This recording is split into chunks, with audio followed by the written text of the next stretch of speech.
1 ივნის უკრაინის უსაფრთხოების ძალებმა არამხოლოდ ამ ომის, არამედ ზოგადად ბოლო წლების ერთ-ერთი ყველაზე უნიკალური და საოცრად ეფექტიანი ოპერაცია განახორციელეს. რუსეთ-უკრაინის ომიდან ჩვენ არაერთი ბრძოლის ან ოპერაციის გამოყოფა შეგვიძლია თავის წარმატებულობით, მაგრამ გუშინდელთან ახლოს საერთოდ ვერცერთი ვერ მივა. დავიწყოთ უშუალოდ მოვლენიდან და მე ეტაპობრივად ყველაფერს მოგიყვებით. გუშინ მოწმენდილ ცაზე რუსულ აეროდრომებზე აფეთქების ხმა გაისმა. მოწმენდილ ცას იმიტომ ვამბობ, რომ არ იყო წინასწარ დაფიქსირებული არც უკრაინული დრონების და არც რაკეტების გაშვება. როგორც წესი, მხარეები ასეთ შეტევებს წინასწარ ამონიტორინგებენ. შეგახსენებთ, რომ არხის მხარდამჭერი არის კეტოგენჯის ერთ-ერთი საუკეთესო პროდუქტი Brain Optimizer-ი, რომელსაც როგორც არაერთ ვიდეოში ვამბობ, პირადად მეც მოვიხმარ და ძალიან კმაყოფილი ვარ. განსაკუთრებულად ურჩევ იმ ადამიანებს, რომლებსაც უზარმაზარი ინფორმაციების გადამუშავება უწევთ და რა თქმა უნდა სტუდენტებს. ეს აუმჯობესებს გონების წარმადობას და ფოკუსირების უნარს. შვედეთის ვიდეოში და შვედების მაგალითზე კიდევ უფრო კარგად გამოჩნდება, რამდენად საჭირო და მნიშვნელოვანი პროდუქტია. ამიტომ, დაელოდეთ შვედეთში მოგზაურობის ვიდეოსაც. შესაძენად კი ეწვიეთ საიტს, რომლის ბმულიც იქნება აღწერაში, ან მიბრძანდით ადგილზე ვაშეფშაველას 12-ში. კომპლექსური შეტევის სამიზნე აღმოჩნდა მურმანსკის ოლქის აეროდრომი ოლენია, ირკუტსკის ბელაია, ივანოვსკაიას ივანოვო და რიაზანის დიაგილევო. ამ აეროდრომებზე განთავსებული იყო რუსული სამხედრო საჰაერო ძალების სტრატეგიული ავიაცია. საუბარი არის Tu-95-ებზე და Tu-22 M3-ებზე. სხვადასხვა უკრაინული წყაროები ამბობენ, რომ ოპერაციის შედეგად განადგურდა 51 საფრენი აპარატი. თუმცა რასაც ახლავს ვიზუალური მტკიცებულებები, საუბარი არის შემდეგი ტიპის ავიაციაზე. ოლენიას ბაზაზე 4 Tu-95 და 1 სატრანსპორტო An-12, ბელაიას ავიაბაზაზე კი 3 Tu-95 და 2 Tu-22 M3. ანუ მთლიანობაში 9 საფრენი აპარატი. ამ ინფორმაციას პრაქტიკულად ადასტურებენ რუსული მედია საშუალებები, ისინი წერენ, რომ მურმანსკის ოლქში 4 Tu-95 დაიწვა, ხოლო ბელაიას აეროდრომზე კვამლის 5 კერა იყო. ასეა თუ ისეა, ორივე მხარე ერთი და იგივე მონაცემებზე საუბრობს, ანუ ეს არის ზუსტად ის, რაც არგუმენტირებულად ვიზუალური მტკიცებულებებით ნამდვილად ვიცით და ამაზე დავას აზრი არ აქვს. ჩვენ შეგვიძლია ვისაუბროთ იმაზე, მეტი გაუნადგურეს თუ არა. მე მგონია, რომ 9-ზე მეტი იქნება, თუმცა უკრაინულ წყაროებში რომ იწერება 51 ბომბდამშენი, აი ეს მგონია გაზვიადებული. არ გამოვრიცხავ, მაგრამ ჩემი აზრი ასეთი არის, რომ 51 მგონია გაზვიადებული. ასევე არანაკლებ საინტერესოა, რატომ მაინც და მაინც ახლა. ნახეთ, მაისის დასაწყისში ღია წყაროებში მომუშავე მკვლევრებმა, ამ შემთხვევაში კი ანალიტიკოსმა MT Anderson-მა X-ზე დაწერა, რომ თანამგზავრული მონაცემებიდან გამომდინარე, რუსებმა ციმბირში ბელაიას აეროდრომებზე სტრატეგიული ბომბდამშენების Tu-95-ების რაოდენობა გაზარდეს. სურათებზე ჩანდა 9 დამატებული ბომბდამშენი, რომლებსაც ფრენისთვის ამზადებდნენ. ასევე ჩანდა Tu-22, MiG-31, Su-27 და An-26. უკრაინელებმა დადასტურებულად იცოდნენ, რომ ბაზაზე რამდენიმე ერთეული ბომბდამშენი იმყოფებოდა, რაც კიდევ უფრო ზრდიდა მათი განადგურების ალბათობას. ახლა გადავიდეთ ამ ოპერაციის ყველაზე საინტერესო ნაწილზე, როგორ დაიგეგმა. ზოგადად, ახლა მით უმეტეს და ომის დაწყების პირველივე დღიდან უკრაინელებს დიდად ეხმარება სამხედრო შემოქმედებითი მიდგომა, კრეატივი და ფანტაზიის უნარი. ეს ალბათ გამომუშავებადი არის, იმიტომ რომ როდესაც შენი სამხედრო არსენალი ბევრად უფრო ლიმიტირებული და შეზღუდული არის მოწინააღმდეგის არსენალთან შედარებით, გიწევს სხვადასხვა გზების მოფიქრება თუ როგორ შეიძლება მოწინააღმდეგე დააზიანო. როცა ვერ იყენებს სათანადოდ ან ფიზიკურად ამოწურული გაქვს შორმანძილზე მოქმედი რაკეტების მარაგი, გიწევს ფიქრი, რა იარაღიც გაგაჩნია არსენალში, როგორ გადაიტანო ეს შორმანძილზე. ფაქტი სახეზეა, რომ უკრაინელებმა ამ საქმეს ალღუ აუღეს. მაგალითად, ბელაიას ავიაბაზა, სადაც რუსებს 5 ბომბდამშენი დაუზიანეს ან გაუნადგურეს, უკრაინის სახელმწიფო საზღვრიდან 4500 კილომეტრის დაშორებით მდებარეობს. ოპერაცია, რომელსაც აბლაბუდა ეწოდა, წელიწად ნახევრის განმავლობაში იგეგმებოდა. მას პირადად აკონტროლებდა უკრაინის უსაფრთხოების ძალების ხელმძღვანელი ვასილი მალიუკი, ხოლო ხელმძღვანელობდა უშუალოდ ვოლოდიმირ ზელენსკი. დავალების მოცემულობა იყო საკმაოდ მკაფიო და მარტივი. მოსაფიქრებელი არის ისეთი რაღაც, რომ რუსების ავიადრომებს შეუტიონ უშუალოდ რუსეთის ტერიტორიიდან. თან ეს დრონები იმდენად ახლოს უნდა იყოს ავიაბაზასთან, რამდენადაც საერთოდ შესაძლებელია, იმიტომ რომ მოწინააღმდეგემ ვერანაირი რეაგირება ვერ მოახერხოს. გადაწყდა ასეთი რაღაც, რომ ჯერ რუსეთში შეეტანათ დრონები და დაესაწყობებინათ.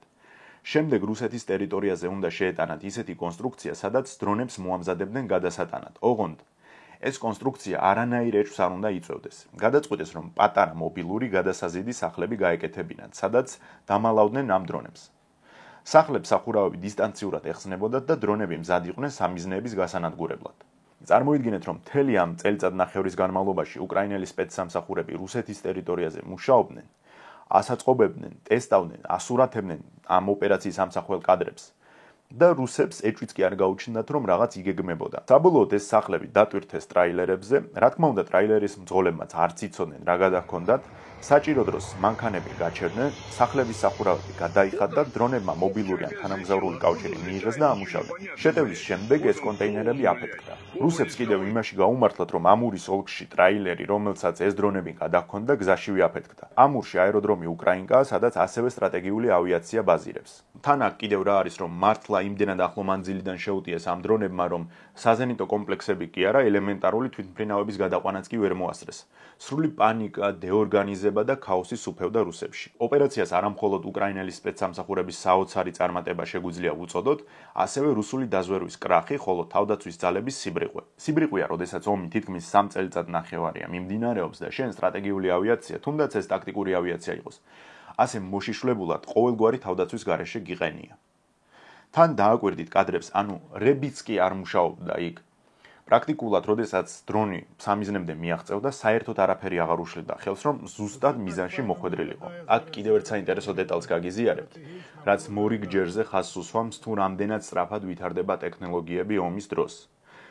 ეს დრონები იმდენად ავტომატიზირებულად მუშაობდნენ, რომ როდესაც აფრინდნენ, უკვე ზუსტად იცოდნენ, როგორ გამოიყურებოდა მათი სამიზნე. როგორ გააკეთეს ეს ყველაფერი უკრაინელებმა.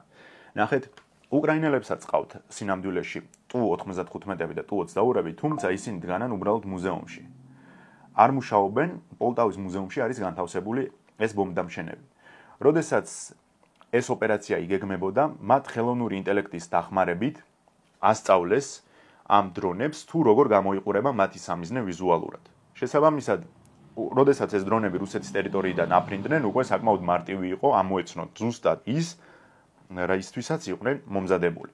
უკრაინელებმა თამაშში სრულად ახალი ტექნიკა შემოიტანეს. აწი უნდა იმკითხავენ რუსებმა დრონები საიდან გამოფრინდებიან, ტრაილერიდან, გამვლელი მანქანიდან, გზიდან, კანალიზაციიდან და ასე შემდეგ.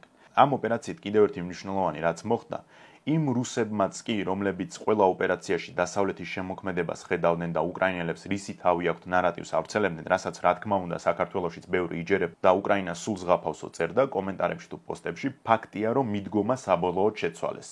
რუსები ახლა პირდაპირ წერენ, რომ თურმე, როგორც ირკვევა, უკრაინელები საკმაოდ ჭკვიანები, კრეატიულები და თამამები არიან და დროა ამ სიმართლეს თვალი ყოველგვარი შილამაზების გარეშე გაუსწორონ. სხვათა შორის, თქვენ თუ ხართ შედარებით ნორმალურ, თუ კი ასე შეიძლება ითქვას რუსულ ტელეგრამებზე, ისინი ყოველთვის იმას წერდნენ, რომ უკრაინული არმია ახლოსაც კი არ დგას განადგურებასთან და არც პოტენციალი აქვს ამოწორული. მე ახლა ერთ პოსტს გაგიზიარებთ ერთ-ერთი ტელეგრამიდან და თავად ნახავთ, როგორ შეიცვალეს რიტორიკა და რა დასკვნები გამოიტანეს.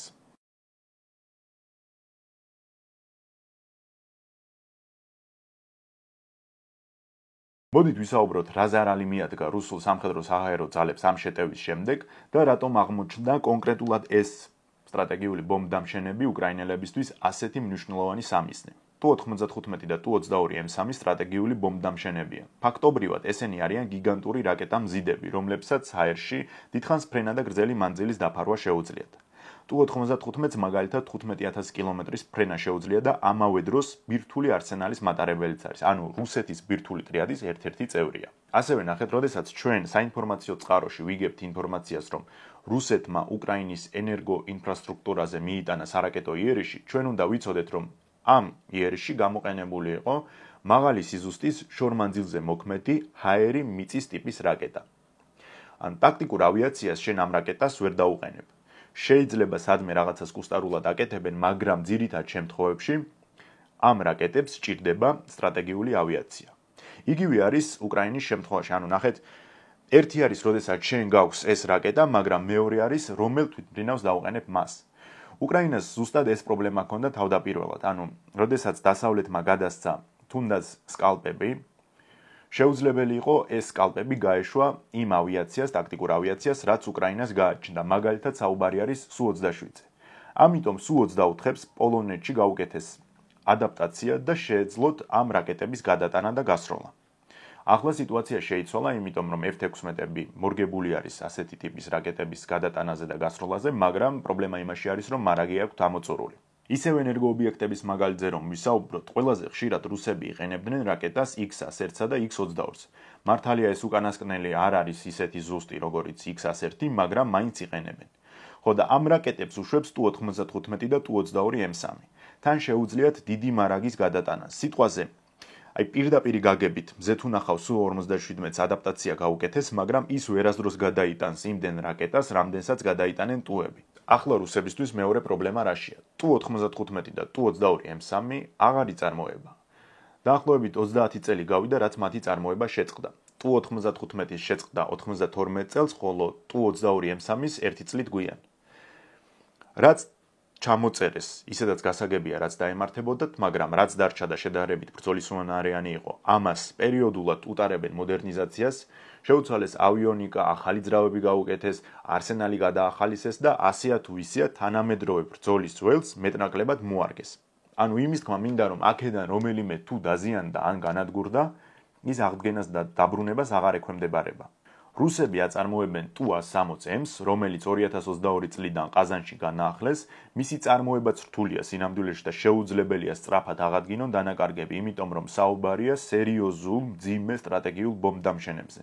ის ზიანი, რაც უკრაინამ რუსეთის საჰაერო ძალებს 1 ივნისს მიაყენა, შეიძლება ასე მყისიერად არ აისახოს ფრონტზე. რუსეთ-უკრაინის ომი იმდენად კომპლექსურია, რომ ცალკე აღებული ასეთი ერთი მიმართულება სამწუხაროდ თუ საბედნიეროდ ბრძოლის სურათს ვერ შეცვლის.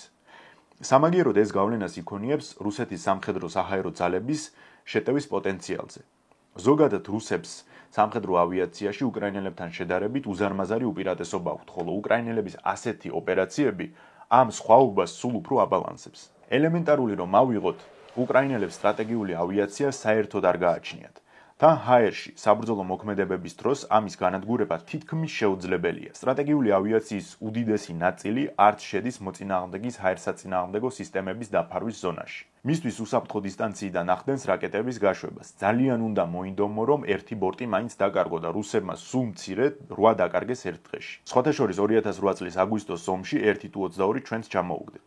ისე კი ჯამში რუსებს საერთოდ ალბათ ისტორიაში ომის პერიოდში არ დაუკარგავთ ამდენი ბორტი. 2022 წლიდან უკრაინელები ვერაფერს უხერხებდნენ ავიაციის ამ ტიპს. მით უმეტეს ისევ და ისევ შეზღუდული შეიარაღება აქვთ. დასკვნა ისაა, რომ რუსეთის სტრატეგიული ავიაცია ბრძოლისუნარიანი რჩება, თუმცა ისეთი რაოდენობით ვეღარასდროს იქნება. სიმართლე რომ ვთქვათ, ჩემი აზრით, აქ მაინც და მაინც ის კი არ არის მთავარი, რომ უკრაინელებმა რუსებს ავიაციის რაღაც ნაწილი გაუნადგურეს. არა, აქ იმაზე არის აქცენტი გაკეთებული, რომ აწი რუსებისთვის უფრო რთული იქნება. როგორც კადრებში გამოჩნდა, მათ აეროდრომები მოშიშვლებული აქვთ, არანაირი თავდაცვა იქ არ იყო. ეს იმას ნიშნავს, რომ მოუწევთ მუდმივად იმის შიში, რომ ახლა სადღაც გამოფრინდება ეს უკრაინული დრონები და ისევ ბუზებივით გაუნადგურებს თვითმფრინავებს, მოუწევთ კონკრეტული ტერიტორიებიდან ან ობიექტებიდან მოხსნან ის ჰაერსაწინააღმდეგო სისტემები და თავდაცვითი კომპლექსები და აეროდრომებზე გადმოიყვანონ.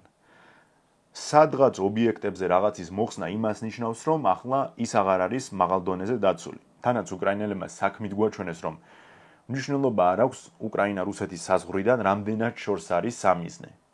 ისინი რაღაცას მაინც მოიფიქრებენ, რომ მიწვნენ მას. ცალსახად ეს იყო უკრაინული დაზვერვის ახალი სიტყვა ამ ომში, ხოლო რუსულის ჩავარდნა და ეს კიდევ რბილად ნათქვამია. გუშინ ვიკითხეთ ტელეგრამზე და აქაც იგივეს ვიკითხავ. თქვენ თუ გახსენდებათ ამ ომის პერიოდში რუსული დაზვერვის ოპერაციები უკრაინის სიღრმეებში.